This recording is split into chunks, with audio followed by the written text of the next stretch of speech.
Sir family support की बात करूँ so I have been fortunate कि मेरी फैमिली का बहुत ज़्यादा सपोर्ट रहा है मेरे ऊपर। They have been very motivating and they have motivated me at every step of the way. जहाँ जहाँ मुझे लगा कि शायद मैं नहीं कर पाऊँगी वहाँ वहाँ उन्होंने मुझे मोटिवेट किया है। सर चैलेंजेस की बात करूँ so I lost my mother when I was 14 years old. So उस दौरान एक चैलेंज रहा जब अभी यूपीएससी की भी जर्नी रही और जब मैं इंटरव्यू देने जा रही थी, जब इंटरव्यू देने लाइन में खड़ी थी तो उस दौरान भी मेरी आंखों में आंसू आ गए थे बिकॉज़ मेरी पूरी फैमिली, मेरे भाई, मेरे फादर, मेरे बड़े पापा सब मेरे साथ थे, मेरी सिस्टर, बट मेरी मॉम नहीं थी वहाँ पे मेरे साथ। सो मुझे वो था कि काश कि वो आज यहाँ होती तो बहुत ज़्यादा प्राउड फील करती, बट उनके ब्लेसिंग्स मेरे साथ है, अभी भी मेरे साथ है। उसी की वजह से मैं आज ये ऑल इंडिया रैंक 2 भी शायद है।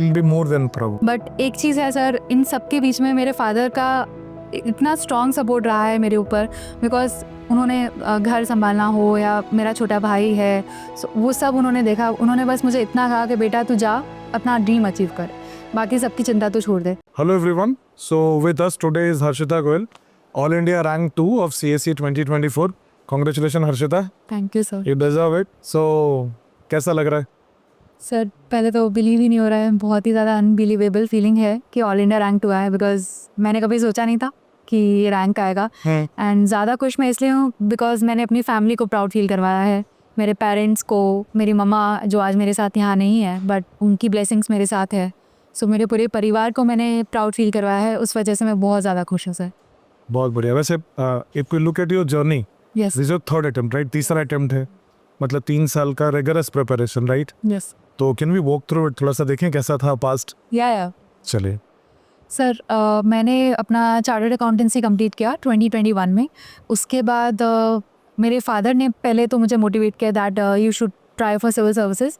एज बचपन से ही मुझे ऐसा अंदर से एक ये भावना थी कि I want to do something for the ground level, for the public, but ये मैं सिविल सर्विसेज में आके कर सकती हूँ, इसके मेरे प्राइम मोटिवेटर मेरे फादर रहे। उसके बाद सर मैंने थोड़ी रिसर्च करी एंड फिर मेरा फाउंडेशन जो कोर्स था वो मैंने विजन आईएएस से किया। सो ऑनलाइन जो उस टाइम पे कोविड पीक पे था, सो वो ऑनलाइन लेक्चर्स किए एंड 2022 का मैंने मेरा अटेम्प्ट दिया, लेकिन उसमें मैं प्रीलिम्स क्लियर नहीं कर पाई थी बिकॉज एक ये रीज़न था कि थोड़ा कम टाइम दिया था मैंने, करीबन 7-8 महीने ही दे पाई थी एंड थोड़ा शायद लैक ऑफ गाइडेंस भी था बिकॉज मैं घर से प्रिपेयर कर रही थी। I had no idea before that the civil services में क्या करना चाहिए, so maybe because of that.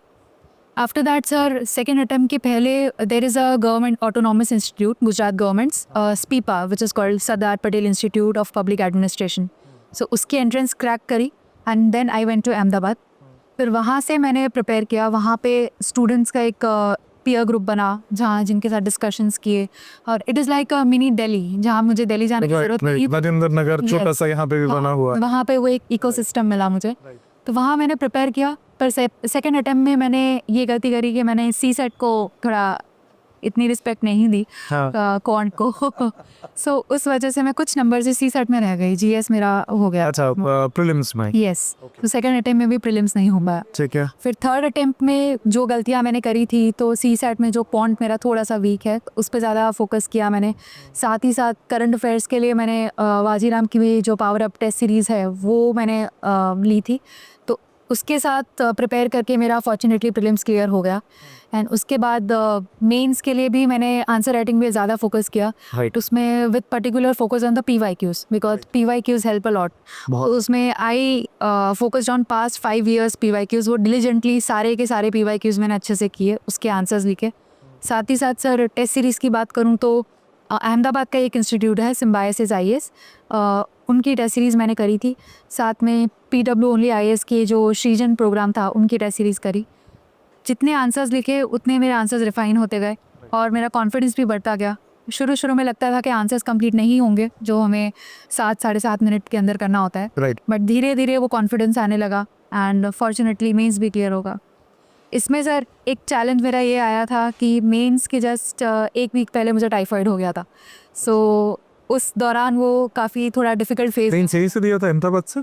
या अहमदाबाद से दिया था। सो वहाँ पे वही था कि एक तरफ मैं ड्रिप चढ़वा रही थी, दवाइयाँ ले रही थी, एंड दूसरी तरफ फिर एग्ज़ाम देके। बिल्कुल बिल्कुल चैलेंज रहा होगा, काफ़ी चैलेंजिंग था, बट फैमिली के सपोर्ट के साथ वो हो गया। फिर मेंस देने के बाद जब इंटरव्यू आया तो उसमें हम जो डैफ भरते हैं हमारा, तो मेरा फोकस यही था कि डैफ में जो भी चीज़ें लिखी हैं उसको मैं जितना अच्छे से उस पर रिसर्च कर सकूं, because it is after all my details. So उस पर वी आर एक्सपेक्टेड कि मुझे सब पता हो। राइट। तो डैफ पे फोकस किया, साथ ही साथ करंट अफेयर्स पे ज़्यादा मेरा जोर था, बिकॉज जो भी करंट इवेंट्स चल रहे थे। So I followed particular newspaper, I followed Indian express. So वो मैंने डिलीजेंटली किया एंड इंस्टीट्यूट्स के मॉक्स दिए। वाजीराम का भी जो IGP प्रोग्राम था वहाँ पे भी मैंने मॉक दिया एंड रविंद्रन सर के साथ 1-to-1 किया था एंड वो सारे मॉक्स ने भी मेरा कॉन्फिडेंस बूस्ट किया। जो एक्चुअल इंटरव्यू था वो तो काफ़ी डिफरेंट था जो मॉक्स होते हैं उससे। It was all together different experience, but ये मॉक्स से मुझे हेल्प हुई कि मेरा कॉन्फिडेंस काफ़ी बूस्ट हुआ, because right. Before giving one mock, जब मेरा जस्ट मेंस का रिजल्ट आया ही था, I was very under confident कि मैं 5 लोगों के सामने, जो इतने लर्नर्ड इतने एक्सपीरियंस लोग हैं, उनके सामने बोल पाऊंगी, वो भी आधे घंटे। Like they will ask me questions and will I be able to speak और नॉट, एंड वो कॉन्फिडेंस मेरे अंदर नहीं था। बट आज मैं यहाँ बैठ के आपके सामने भी बोल पा रही हूँ और तब इंटरव्यू भी दे के आई, सो उसका जो श्रेय जाता है ये जो मेरी प्रिपरेशन थी राइट। उसके लिए जाता है। आई थिंक मॉक इंटरव्यू का स्पिरिट ही वही है। Yes. ऐसा नहीं है कि मॉक इंटरव्यू जो हुआ है वो UPSC में रिपीट हो जाएगा। पॉइंट ये कि आपको वो एक कैंडिडेट बना देगा जिसकी पर्सनैलिटी निकल के बाहर आ गई है। सही। So Harshita, you took the prelim test series of the power of prelim test series, the Yes. current affair ones, Yes. right? Can we go a little detail on that Vajiram program, like how it helped you and all? Sir power up test series का मेरा purpose ये था, because हम लोग अक्सर जो monthly magazines पढ़ते हैं, so often they become a little bit बल्कि, कि पूरा मंथ का आप मैगजीन पढ़ो एंड फिर वो कितना उसमें हमारा रिटेंशन रहता है। सो ये टेस्ट सीरीज़ का पर्पज़ ये था कि इसमें मंथली जो टेस्ट थे, एक मंथ में आप अगर 100 क्वेश्चंस करते हैं, so there are 100 different concepts which you diverse topics which you cover. So मैंने वो कॉस्ट बेनिफिट लगाया कि अगर मैं मंथली मैगजीन्स को थोड़ा फटाफट पढूं और उसके बाद ये टेस्ट करूं जहाँ पे मैं 100 डिफरेंट डाइवर्स टॉपिक्स कवर कर सकूं, Right. वो मेरे लिए मोर बेनिफिशियल रहेंगे rather than just reading the monthly magazines और द Absolutely. न्यूज़पेपर्स। तो इस वे से जो ये पावर टेस्ट सीरीज़ थी वाजीराम की, उसने मुझे हेल्प किया काफ़ी। एंड उसके भी जो क्वेश्चन थे, जैसे डायरेक्ट क्वेश्चन नहीं आया, बट कुछ जो स्टेटमेंट्स है वो कोई ना कोई क्वेश्चन में आ गए एंड वो फिर मुझे आगे मतलब प्रीलिम्स में काम आए। Exam. सो डेफिनेटली हेल्प किया सर ये power Great. Test. Really great. We aspire to help more students like you and see more into the list, right? एक काम करते हैं हर्षिता, एक थोड़ा सा ना प्रिपरेशन को डिकोड करते हैं स्टेप बाय स्टेप। जी एंड आपके 3 साल का प्रिपरेशन रहा है, तो आपने कैसे स्टेप बाय स्टेप खुद को सही किया है या खुद को बेहतर किया है, उसको समझने की कोशिश करते हैं। सो सी, जैसे फर्स्ट ईयर था, it was all about probably learning the syllabus. Yes. तो वो कैसे कैसे चला, इसे लर्निंग ऑफ सिलेबस से वैल्यू एडिशन से लेके answer writing, if you can take us through that. Sir first attempt मेरा था 2022 में।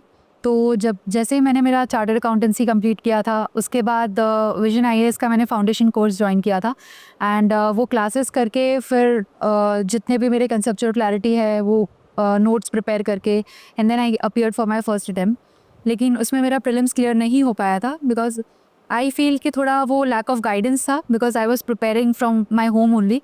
सो मुझे पता नहीं था कि किस तरह से प्रिपेयर करना चाहिए, because I was very new to civil services. उसके पहले मैंने कभी सोचा नहीं था, ना ही कोई गाइडेंस था, तो मे बी उसकी वजह से। सर सेकेंड अटेम्प्ट में मैंने there is a autonomous institute of Gujarat government which is called SPIPA, Sardar Patel institute of public administration. So उसकी एंट्रेंस एग्ज़ाम है, वो मैंने क्रैक करी, फिर वहाँ जाके मैंने प्रिपेयर किया। सो वहाँ पे मुझे एक इकोसिस्टम मिला जहाँ पे जो लाइक माइंडेड लोग हैं, जो दूसरे UPSC की प्रिपेयर करने वाले स्टूडेंट्स हैं, उन लोगों के साथ एक पीयर ग्रुप बना, उन लोगों के साथ प्रिपेयर करना स्टार्ट किया। So it was like a mini Delhi. So मुझे दिल्ली जाने की ज़रूरत नहीं पड़ी उस वजह से। तो वहाँ पे मैंने प्रिपरेशन स्टार्ट की, बट सेकेंड अटेम्प्ट में गलती ये हो गई कि मैंने पॉन्ट को इतनी रिस्पेक्ट नहीं दी। मतलब मैं थोड़ा RC एंड रीजनिंग पे ज़्यादा कॉन्फिडेंट थी, बट हुआ ये कि कॉन्ट के क्वेश्चन थोड़े ज़्यादा डिफिकल्ट आ गए एंड मेरा कुछ नंबरों से CSAT रह गया। GS क्लियर हो गया था सेकेंड अटेम्प्ट में, सो प्रीलिम्स तभी नहीं हो पाया। फिर थर्ड अटेम्प्ट में सर मैंने यही गलतियों को सुधारने का ट्राई किया, क्वांट पे बहुत ज़्यादा फोकस किया, उस पे जो भी जितने भी PYQs थे PYQs पे फोकस किया प्रीलिम्स के लिए। एंड वाजीराम की भी मैंने करंट अफेयर्स के लिए पावर अप जो टेस्ट सीरीज़ है वो ली थी, उससे मेरे करंट अफेयर्स में मुझे काफ़ी हेल्प हो एंड फॉर्चुनेटली फिर मेरा प्रीलिम्स क्लियर हो पाया थर्ड अटेम्प्ट में। प्रीलिम्स बहुत बड़ा फिल्टर है actually. Yes, no matter how much potential you have, prelims छोटी छोटी चीज़ों में रोक देता है. फॉर एग्जांपल क्वांट, छोटी सी चीज़, लोगों को लगता है सीसेट है, क्वालिफाइंग है, कर लेंगे, कॉम्प्रिहेंशन के सहारे निकाल लेंगे, लेकिन छोटी सी चीज़ के लिए पूरी प्रीलिम रुक जाती है. फिर आपका पूरा प्रिपरेशन मतलब डिसाइकिल हो जाता है टू अ सेंस, राइट? जी. Right. Then taking it to mains, वैसे आंसर राइटिंग में क्या किया? सर मेंस में मेरा फोकस था PYQs पे. जैसे मैंने पिछले 5 साल के जो PYQs है वो डिलीजेंटली सारे मैंने खुद लिखे थे, क्योंकि उससे होता ये है ना कि एक तो वो UPSC की पूछे हुए क्वेश्चंस थे. राइट. अगर आप वो प्रॉपरली लिख पाओ तो आपके अंदर एक इनहेरेंट कॉन्फिडेंस बिल्ड होता है कि आप वो क्वेश्चंस अगर एड्रेस कर सकते हो सो आने वाले पेपर के भी क्वेश्चंस एड्रेस कर सकते हो. राइट. सो PYQs लिखने के साथ साथ मैंने जो क्लासेस की टेस्ट सीरीज़ भी ली. जैसे अहमदाबाद का एक इंस्टीट्यूट है सिम्बायोसिस IAS, उसकी टेस्ट सीरीज़ मैंने मेंस के लिए रेफ़र करी थी. उसके साथ ही साथ PW ओनली IAS का एक सीजन प्रोग्राम तब चल रहा था, तो वो टेस्ट सीरीज़ भी मैंने दी थी. राइट. तो ये टेस्ट सीरीज़ से मेरा हुआ ये कि जो पहले जो स्पीड का इशू आ रहा था मुझे 7-7.5 मिनट में जो आंसर लिखना होता है, वो स्पीड का इशू मेरा फिर आगे सॉर्ट आउट होने लगा. धीरे धीरे कॉन्फिडेंस भी आने लगता है कि हाँ बढ़ने लगा है स्पीड. तो मैंने बहुत फोकस किया था सबसे ज़्यादा मेंस में राइटिंग पे. मैंने करीबन 25 से 30 फुल लेंथ टेस्ट लिखे थे मेंस में. सो वो फुल लेंथ टेस्ट जो मैं जैसे जैसे लिखती गई, शुरू में नहीं हो रहे थे कंप्लीट, बिल्कुल नहीं हो रहे थे. आई रिमेंबर कि मैंने मेरा एथिक्स का जो पहला दिया था पेपर क्लासेस का, तो उसमें मैं करीबन 190 मार्क्स का ही लिख पाई थी. 250 मार्क्स, 250 में से 60 में से हो रहा है. यस. सो वो मेरा पहला एक्सपीरियंस था जब मैंने लिखा था. फिर धीरे धीरे उस पर मैंने वर्क करने का ट्राई किया, टेस्ट दिए, और मेरा जो 4th टेस्ट था फुल एथिक्स का, तब जाके मैंने मेरा 250 मार्क्स पूरा टाइम पे 250 खत्म हुआ. आई थिंक मेंस का पूरा साइकिल ही ऐसा रहता है कि जब हम, क्या होता है, हम क्वांटिटेटिवली भागना चालू करते हैं कि 7 मिनट में कैसे खत्म कर दें जी. पर वो 7 मिनट का कोई कॉन्सेप्ट है नहीं. वो ओवरऑल 3 घंटे का कॉन्सेप्ट है जिसमें आपको 250 मार्क अटेंड करने हैं, जो शायद समय के साथ ही बनता जाता है. ग्रेट. फिर उसके बाद जैसे हम इंटरव्यू में आए, फिर सर इंटरव्यू में यही था कि जो हम डैफ भरते हैं हमारा, तो मेरा फोकस ये था कि डैफ में जितनी भी डिटेल्स लिखी है उसके बारे में मुझे पूरी नॉलेज होनी चाहिए, because it is your detail. So उसके लिए दे विल एक्सपेक्ट कि हमें पूरा नॉलेज होगा. सो डैफ को पहले मैंने रिफ़ाइन करना स्टार्ट किया. उसके साथ मैंने मॉक इंटरव्यूज़ दिए काफ़ी सारे. वाजीराम के भी मैंने जो IGV प्रोग्राम है वहाँ पे मॉक दिया. रविंद्रन सर के साथ भी 1-to-1 किया, और बाकी और भी इंस्टीट्यूट्स के मैंने मॉक दिए.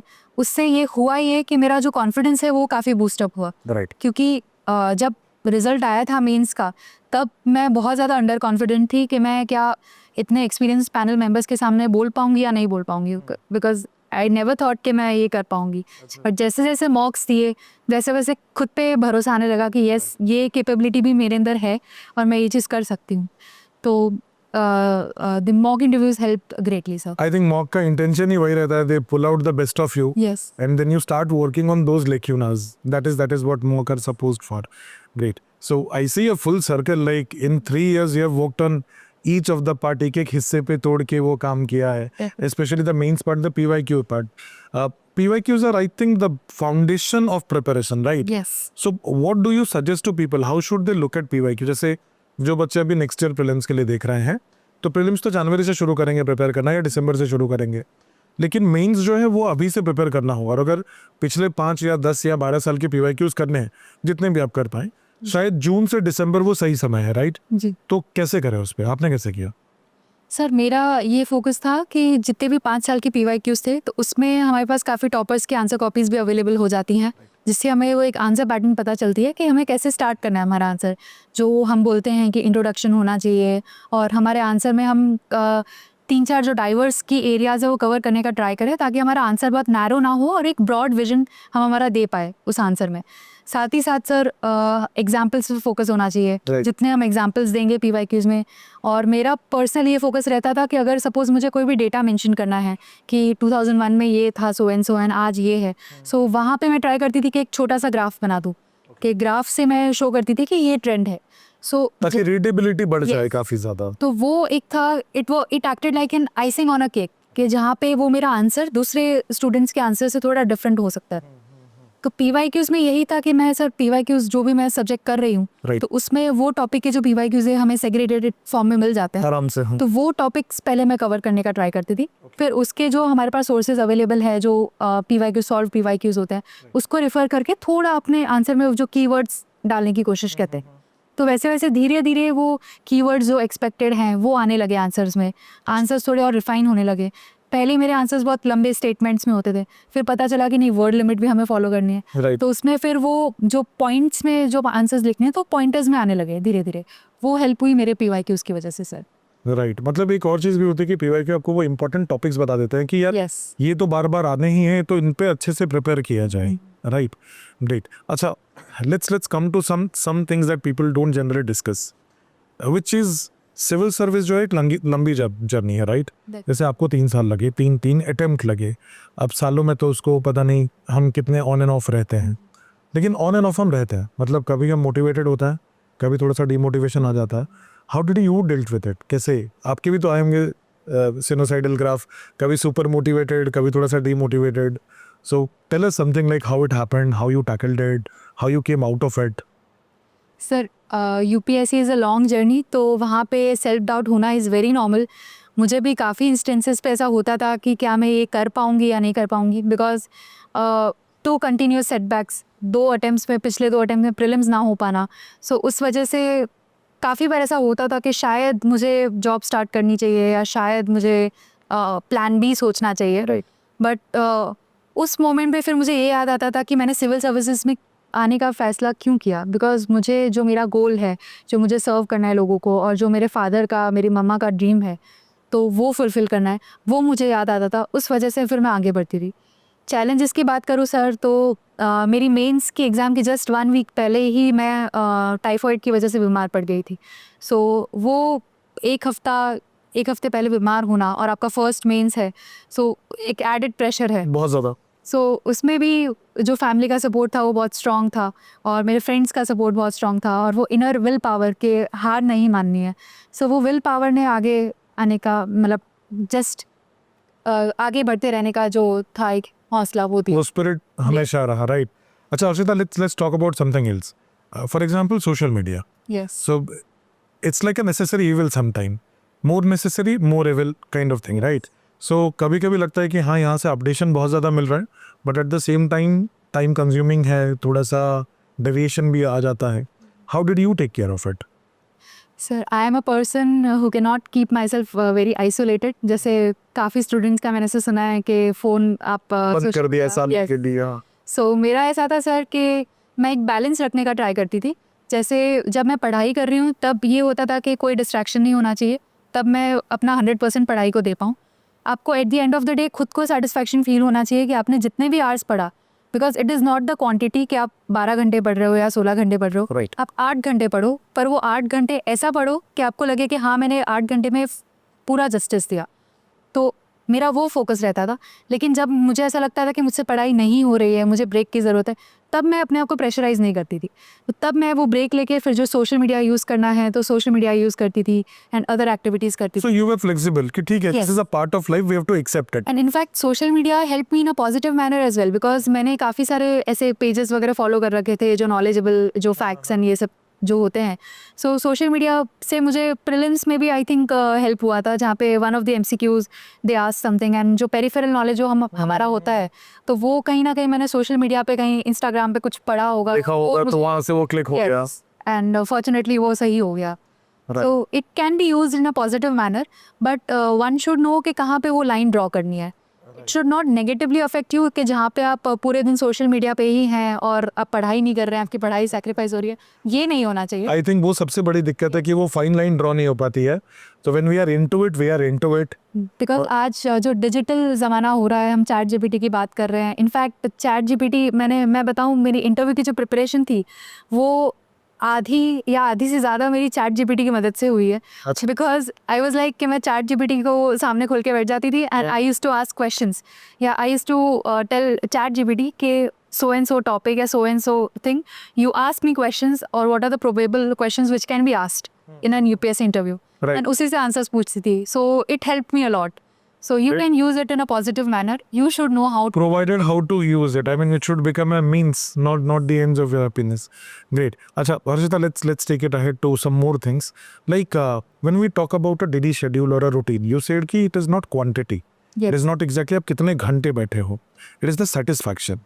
But for a student who has just started the preparation, syllabus completion is the primary thing which is there on the mind, right? Yes. So how should one draw that routine or what do you say, stretch a plan? जैसे अभी जो बच्चे next year का prelims देख रहे हैं या mains देख रहे हैं, how should they look at it? How did you prepare? Like, let me take you back another year. What were you doing एक साल पहले अभी से?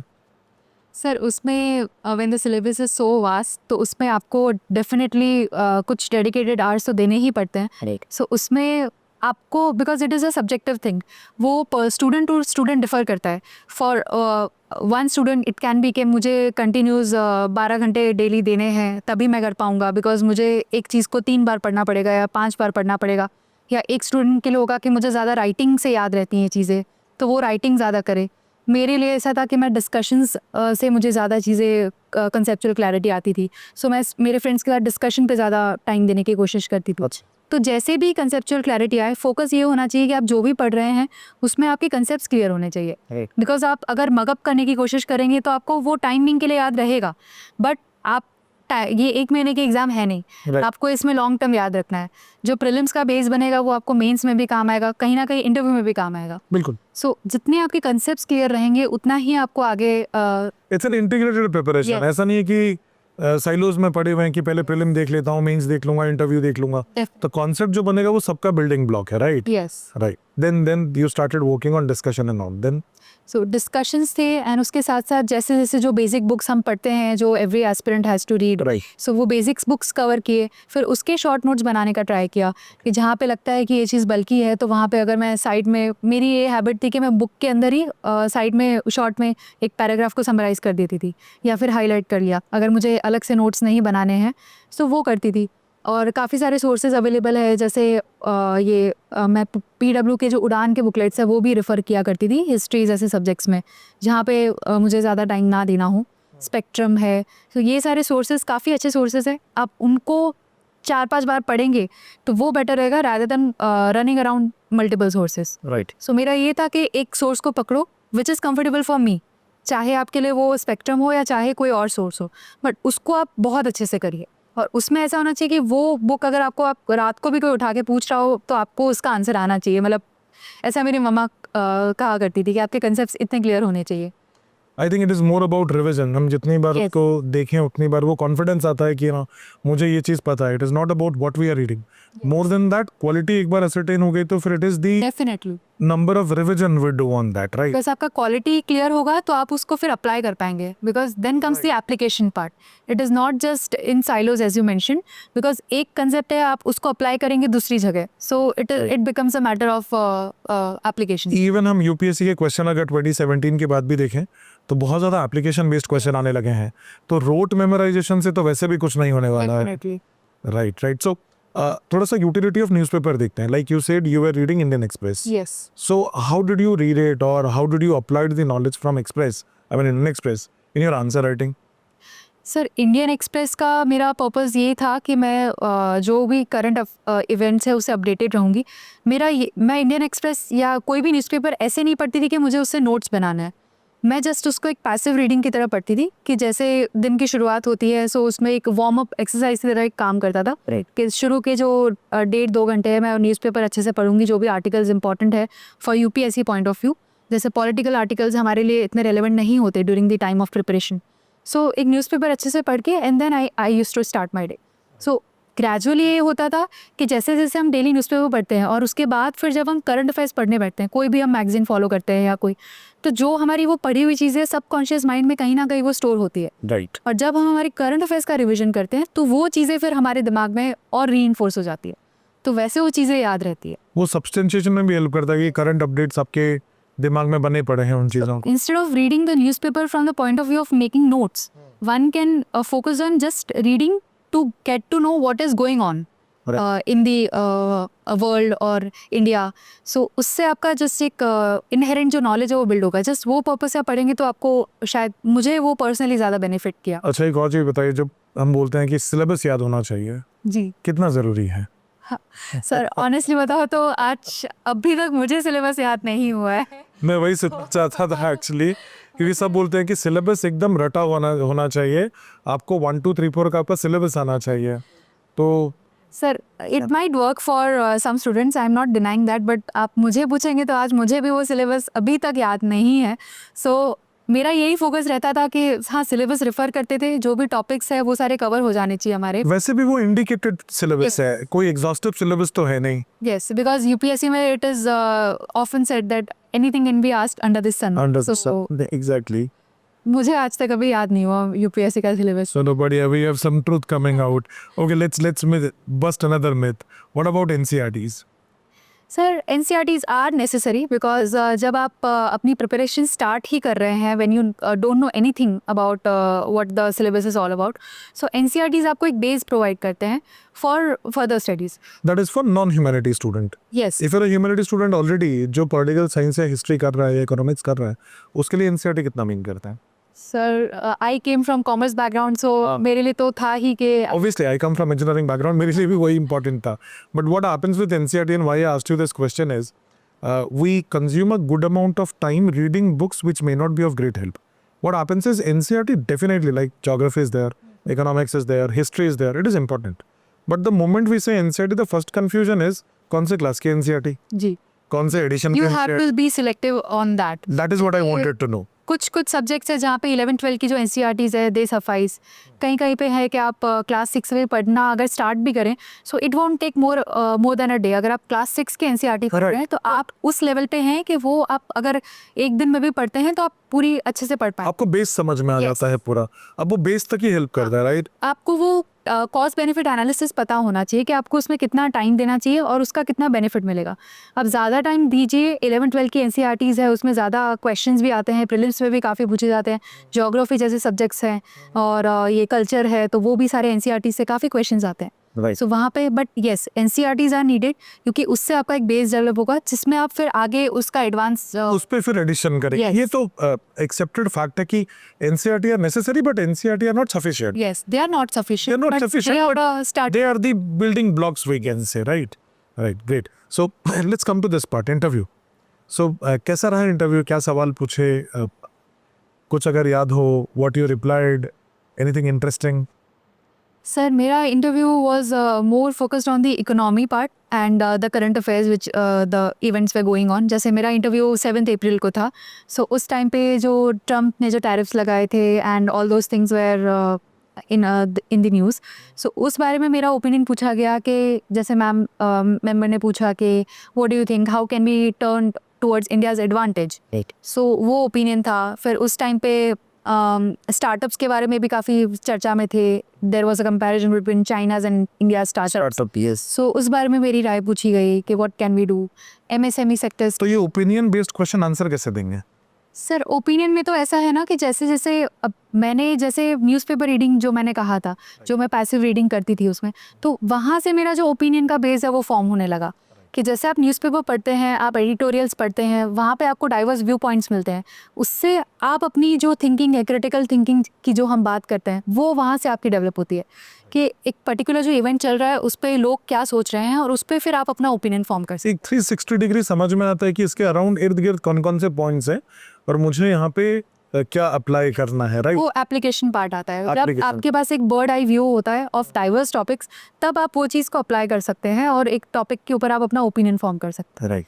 सो मेरे इंटरव्यू में ज़्यादा करंट अफेयर्स पे थे क्वेश्चंस. थोड़े बहुत गुजरात से थे, जैसे गुजरात की सेमीकंडक्टर इंडस्ट्री के बारे में मुझसे पूछा गया था. Right. So it was a mix of both DAF based and the current The current affair based. Yes. also. Just speaking of GS 1, 2, 3, 4, which was the favorite one? Which one you didn't like? Sir my favourite Honest was answer on that. GS 4. Was the favorite one? Yes. Okay. I loved ethics because ethics is something कि जिसमें आप honestly अपना जो personality है, आप जो बोलना चाहते हो, आप अच्छे से उस पर अपने आंसर्स में ला सकते हो. Right. एंड उसमें क्या है कि एक कोई डिफाइंड स्ट्रक्चर नहीं होता आंसर्स का. जैसे हम GS 1, 2, 3 में we are suppose to follow a particular structure, row and everything. Ethics में you can play by yourself. आप थोड़ा आंसर्स में अपना एग्जाम्पल स्प्रिंकल करो, केस स्टडीज़ में आप थोड़ा अपना क्रिएटिविटी दिखा सकते हो, तो उसमें आप थोड़ा डाइवर्सिटी ला सकते हो. सो ethics is very scoring and I love. Interesting also. Yes. Interesting. Right. And the most difficult one, like you didn't like? Sir difficult तो नहीं कहूँगी, बट हिस्ट्री समथिंग के जहाँ पे मुझे लगता था कि थोड़ा पढ़ने में मुझे थोड़ी दिक्कत आती थी हिस्ट्री में. So which part of history? Sir ancient medieval कह लीजिए या मॉडर्न हिस्ट्री है, तो मॉडर्न में भी मुझे काफ़ी देर लगी. जैसे मेरा ये कंसेप्ट होता था कि कोई भी सब्जेक्ट अगर आपको ना पसंद हो, उसके साथ आपको, अब जैसे मॉडर्न लैंग्वेज में कहे तो आप वो सब्जेक्ट के साथ थोड़ा फ्लर्ट करना स्टार्ट करिए. Right right. सो मेरा मॉडर्न हिस्ट्री के साथ ये रहता था कि मैं ट्राई करती थी कि चलो मुझे सब्जेक्ट नहीं पसंद है, तो I use to make it a point कि आज ये टॉपिक मैं ये चैप्टर करूँगी और ये चैप्टर को मैं एटलीस्ट थोड़ा इंटरेस्टिंग वे में पढ़ने की कोशिश करूँगी. राइट. सो वो धीरे धीरे करते करते जब मैंने 1-2 बार पढ़ा उस सब्जेक्ट को, एंड में आते आते आज की डेट पे मॉडर्न हिस्ट्री मेरा one of the favourite favourite subject बन गया है ना. Started as the least interesting subject, but आज की डेट पे मैं I think it resonates to what you are saying earlier. अगर कॉन्सेप्ट क्लियर है तो आपको एक दिन के लिए याद नहीं रखना है. Definitely. When you start understanding the story, yes. फिर वो ओवरऑल बर्ड आई व्यू में फिर सब सही लगने लगता है, फिर समझ में आ जाता है. Right. Great. So that was about your GS, right? Yes. Great. So I think that was a holistic 360 degree preparation. So now what do you see ahead? Tell us that. Sir, now it is a great responsibility on my shoulders because getting a rank and now trying to become an inspiration for many who are going to come into civil services and being provided this platform जहाँ पे जो purpose के लिए मैं आई थी, अब मुझे वो एक्चुअल में वो पूरा करना है. सो अब मेरा फोकस यही रहेगा कि जो ये मुझे प्लेटफॉर्म मिला है, जो अथॉरिटी मुझे आगे मिलने वाली है, उसका मैं एक प्रोडक्टिव वे में यूटिलाइजेशन करूँ. जो मेरे फोकस एरियाज़ है, जैसे मुझे वुमेन अपलिफ्टमेंट में काफ़ी काम करना है और जो स्लम एरियाज़ में रह रहे बच्चे हैं उनके लिए भी मुझे काफ़ी चीज़ें करनी है, because they are not even provided basic necessities and education. So वहाँ पे मेरा फोकस रहेगा. साथ ही साथ सर ये भी मैं इंश्योर करूँगी कि ये जो सक्सेस मुझे मिली है, इस सक्सेस के साथ साथ मैं जो पर्सन आज एक दिन पहले थी रिजल्ट के, वही पर्सन मैं आगे भी बनी रहूँ, जो ग्राउंडेड में रहना चाहूँगी और एक्सेसिबल भी रहना चाहूँगी कि लोग मुझ तक आके अपनी प्रॉब्लम्स बता पाए एंड मैं उसका एक बेटर वे में सॉल्यूशन निकाल पाऊँ, मेरे जितनी भी capability. I think New India need officers like you then. Thank you, sir. Great. Acha, let me ask you the last question. So there are now thousands or lakhs, I don't know how many will watch this. They'll be looking towards you as an inspiration.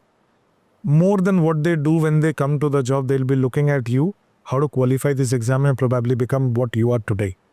What do you want to tell them? What are those big do's and don'ts? Sir first thing is कि आपको honest रहना है अपने आप से कि आप जो भी प्रिपरेशन कर रहे हैं, आप जहाँ पे भी बैठ के प्रिपरेशन कर रहे हैं, चाहे वो आप अपने घर पे बैठ के प्रिपेयर कर रहे हैं या चाहे आप दिल्ली में या कहीं पे भी हैं, किसी भी कोने में, आप जो भी पढ़ाई कर रहे हैं, जो भी सोर्सेज फॉलो कर रहे हैं, आप उसको ऑनेस्टली करिए. At the end of the day you should know कि आपने कितना ऑनेस्टली जो आप पढ़ रहे थे आपने उसको पढ़ा है. अगर आप एक किताब खोल के बैठे रहेंगे और आप पढ़ाई नहीं कर रहे, आपके दिमाग में कुछ और चल रहा है लेकिन सामने बुक खुली हुई है, so you are not giving justice to your preparation. उसके साथ ही साथ there are going to be moments of self doubt जहाँ पे आपको लगेगा कि आप शायद ये नहीं कर सकते या it is not meant for you. But इस मोमेंट पे आपको सोचना है कि हर इंसान अपने इनहेरेंट एक हुनर के साथ पैदा होता है और आप वो चीज़ ज़रूर कर सकते हैं, बस आपको खुद पे फेथ रखने की ज़रूरत है. सो खुद पे भरोसा, उसके साथ साथ कंसिस्टेंसी, ये चीज़ आप अगर डेली करेंगे कंसिस्टेंटली तो वो स्मॉल जो स्टेप्स है वो डेफिनेटली आगे जाके एक जो बड़ी अचीवमेंट में है वो कन्वर्ट होंगे sir. Absolutely. I think micro steps, एक स्टेप करके चलेंगे तो फिर बड़ी अचीवमेंट दिखेगी. एंड जो चीज़ नहीं करनी है, ये यूपीएससी के सिलेबस या इस जर्नी को बर्डन नहीं बनने देना है, because it is a very beautiful journey. Civil services में आने से पहले मुझे इतनी सारी चीज़ों के बारे में नहीं पता था. ये सारी चीज़ें होती है, करंट अफेयर्स का इतना नॉलेज होता है, आप कहीं जाते हैं so you know about many things. So it is a very beautiful journey और अगर आप उसको इन्जॉय करेंगे so will definitely love the journey, because ये एक ऐसा यूनिक प्लेटफॉर्म है जहाँ पे डाइवर्स बैकग्राउंड्स, एजुकेशन बैकग्राउंड से लोग आते हैं और प्रिपेयर करते हैं. So you get to know about a lot of things. So आपका ओवरऑल पर्सनैलिटी डेवलपमेंट होता है as an individual also. Right. So Harshita, we were talking about family support, right? Tell us in little detail, like how did you work out, how the family was always there, what were the challenges that you faced? Please give us a little detail on that. Sir family support की बात करो सो I have been fortunate कि मेरी family का बहुत ज़्यादा support रहा है मेरे ऊपर. They have been very motivating and they have motivated me at every step of the way. जहाँ जहाँ मुझे लगा कि शायद मैं नहीं कर पाऊँगी, वहाँ वहाँ उन्होंने मुझे मोटिवेट किया है. सर चैलेंजेस की बात करूँ so I lost my mother when I was 14 years old. So उस दौरान एक चैलेंज रहा. जब अभी यूपीएससी की भी जर्नी रही और जब मैं इंटरव्यू देने जा रही थी, जब इंटरव्यू देने लाइन में खड़ी थी, तो उस दौरान भी मेरी आंखों में आंसू आ गए थे. बिकॉज मेरी पूरी फैमिली, मेरे भाई, मेरे फादर, मेरे बड़े पापा सब मेरे साथ थे, मेरी सिस्टर, बट मेरी मॉम नहीं थी वहाँ पे मेरे साथ. सो मुझे वो था कि काश कि वो आज यहाँ होती तो बहुत ज़्यादा प्राउड फील करती. बट उनके ब्लेसिंग्स मेरे साथ है, अभी भी मेरे साथ है. उसी की वजह से मैं आज ये ऑल इंडिया रैंक 2 भी शायद है. You'll be more than proud. But एक चीज़ है सर, इन सब के बीच में मेरे फादर का इतना स्ट्रॉन्ग सपोर्ट रहा है मेरे ऊपर. बिकॉज उन्होंने घर संभालना हो या मेरा छोटा भाई है, सो वो सब उन्होंने देखा. उन्होंने बस मुझे इतना कहा कि बेटा तू जा अपना ड्रीम अचीव कर, बाकी सबकी चिंता तो छोड़ दे. यहाँ पे मेरी आंटी है, अंकल है, सब ने बहुत सपोर्ट किया. एंड मुझे बस इतना कहा कि तू पढ़ाई कर. सो मेरे फादर का जो एक बोलते हैं ना, usually it was a man behind my success. So my father जो श्रेय है पूरा उनको जाता है sir. Absolutely. See, this success cannot come from the effort of a single person. There has to be a group of people who stand with you. And you are fortunate enough to get a support like that, a man who always stood behind. Yes, definitely sir. Great. So that was great. I think end of the day, that is what matters, right? What Yeah. kind of a human being you are, how you are, the end goal, like Yeah. how we serve the society, right? Great. It was great talking to you, Harshita. Thank you sir. All the very best and many congratulations for it. Thank you so much sir.